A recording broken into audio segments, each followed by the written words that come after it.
Welcome back to new Pakistan, اور ہم بات کریں گے پاکستانی معیشت کے حوالے سے، جہاں ترقیاتی بینک نے ایک تازہ رپورٹ جاری کی ہے اور اس رپورٹ میں بتایا گیا ہے پاکستانی معیشت بہتری کی جانب گامزن ہے اور مہنگائی میں کمی آ رہی ہے۔ اس کے ساتھ ہی نان فائلرز کی کیٹیگری کے خاتمے کے بارے میں بھی جانیں گے۔ سب سے پہلے ایک رپورٹ پر نظر ڈالتے ہیں۔ ایشیائی ترقیاتی بینک نے اپنی تازہ رپورٹ میں کہا ہے کہ پاکستانی معیشت اس وقت ترقی کی راہ پر گامزن ہے اور مہنگائی میں کمی کی نوید بھی سنائی گئی ہے، جو کہ یقینی طور پر عوام کے لیے ایک بہت بڑی خوشخبری بھی ہے۔ ساتھ ساتھ یہ بھی کہا جا رہا ہے کہ کچھ چیلنجز بھی موجود ہیں اور کچھ اچھی خبریں IMF کی طرف سے بھی ہیں، جہاں پاکستان کے لیے $7 ارب کے بیل آؤٹ پیکج کی منظوری بھی دے دی گئی ہے۔ اس حوالے سے مزید بات کریں گے۔ ماہر معیشت ڈاکٹر خاقان نجیب نے ہمیں جوائن کیا ہے۔ ڈاکٹر صاحب بہت شکریہ آپ کے وقت کے لیے۔ کچھ اچھی خبریں ہیں جو ہم اپنے ناظرین کے ساتھ آج شیئر کر رہے ہیں معیشت کے حوالے سے، جس طرح سے ابھی ہم دیکھ رہے ہیں کہ ایشیائی ترقیاتی بینک کا یہ کہنا ہے کہ پاکستان اس وقت ترقی کی راہ پر بھی گامزن ہے، مہنگائی میں بھی اس وقت کمی ہو رہی ہے، عوام کے لیے اچھی خبر ہے۔ ساتھ ہی ساتھ IMF کی طرف سے جو نیوز آئی ہے، آپ اس کو کس طرح سے دیکھ رہے ہیں؟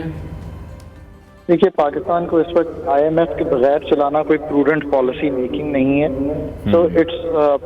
Healthy sign in terms of the macro stability جو آپ کو اس وقت ملک میں دکھائی دے رہی ہے، جس کا مطلب یہ ہے کہ پاکستان میں افراط زر جو کہ 38% تک آن دا ہائر سائڈ چلی گئی تھی، وہ اس وقت کم ہو کر لو سنگل ڈیجٹس 9.67% پہ تھی پچھلے ماہ، اور لو ڈبل ڈیجٹس میں آ گئی ہے ان ٹرمز آف جو ہم ایوریج سمجھتے ہیں اس سال کی۔ زر مبادلہ کے ذخائر $9.5 ارب پہ ہیں، سو آپ کو روپے کی قدر میں ایک استحکام سا دکھائی دے رہا ہے، اور آپ کا جو بیرونی خسارہ جس کو کرنٹ اکاؤنٹ کہتے ہیں وہ بھی سنبھل گیا ہے اور فائنانس کرنے کے قابل ہو گئے ہیں، آپ اس کو اس سطح پر آ گیا ہے۔ اور جو سب سے بڑی بات ہے IMF انگیجمنٹ کی، جو $26 ارب آپ نے اس سال جمع کرنے ہیں ان ٹرمز کے، مؤخر بھی کریں گے، ری پروفائل بھی کریں گے، جس میں آپ کے فرینڈلی کنٹریز ہیں، آپ کے بائی لیٹرل پارٹنرز ہیں، آپ کے کمرشل بینکس ہیں، آپ کے ملٹی لیٹرلز ہیں، ان سے سب یہ جو اہداف ہیں وہ طے ہو گئے ہیں کہ اس سال میں اس $26 ارب کو کس طرح ہینڈل کیا جائے گا۔ So all in all, this is what you are جسے کہیں گے accomplishing by being in an IMF engagement۔ شرح نمو جس کو گروتھ کہتے ہیں، وہ پاکستان کی آف کورس کنسٹرینڈ رہے گی 2.5-3% کے قریب، اس لیے کہ اکانومی کو سلو کر کے ہی انفلیشن کو نیچے لایا جا سکتا ہے، پلس اتنے ذخائر بیرونی بھی نہیں موجود کہ کوئی امپٹس دیا جا سکے۔ اور اب وقت یہ ہے کہ اس پروگرام نے آپ کو ایک ٹائم، ایک بریدنگ سپیس بائی کر دی ہے، جس کو آپ کو پروڈنٹلی یوز کرنا ہے اپنے جو فنڈامنٹل ایشوز ہیں، جس میں بجلی کا ایشو ہے، گیس کا ایشو ہے، یعنی کہ انرجی سیکٹر کی تنظیم نو ہے،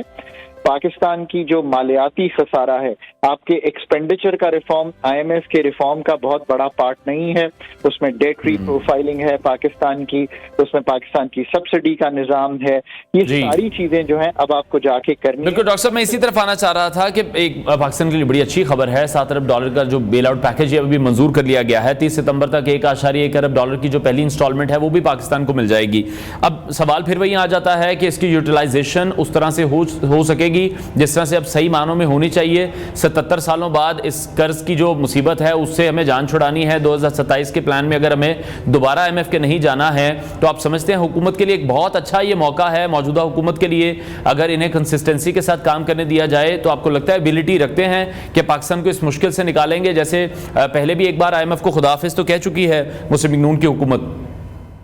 تو ایک تو یاد رکھیے کہ IMF کی ٹریڈ مل سے اترنے کے لیے فنڈامنٹلی اکانومی کو ریویمپ کرنے کی ضرورت ہے۔ اب پاکستان نے ایک تو IMF کے ساتھ تواتر سے انگیج ضرور کیا ہے، اور یہ بھی امپورٹنٹ ہے سمجھنا کہ ان 24 میں سے لانگ ٹرم پہ سوائے جو 2013-16 کا پروگرام تھا، اس کے علاوہ کوئی پروگرام کمپلیٹ بھی نہیں ہو سکا۔ سو اگر ہم IMF کے پاس جاتے بھی ہیں تو جو ان کے ساتھ اصلاحات پرومس کرتے ہیں اس کو بھی ہم کمپلیٹ نہیں کرتے۔ اب ذرا just go back a year ago, جب مئی جون کا وقت تھا، IMF کا پروگرام ڈی ریل ہو رہا تھا، ذخائر گر رہے تھے، روپیہ بڑھ رہا تھا، ایک انکمفرٹیبل سی سچویشن تھی، تو وہ سب کچھ ریورس ہو گیا۔ اب پہلا ٹاسک ہے کہ کمپیٹنٹلی اس انگیجمنٹ کو 37 مہینے کی کمپلیٹ کریں، اس کے کوارٹرلی ٹارگیٹس ہوں گے، اس کا بائی اینول ریویو ہوگا،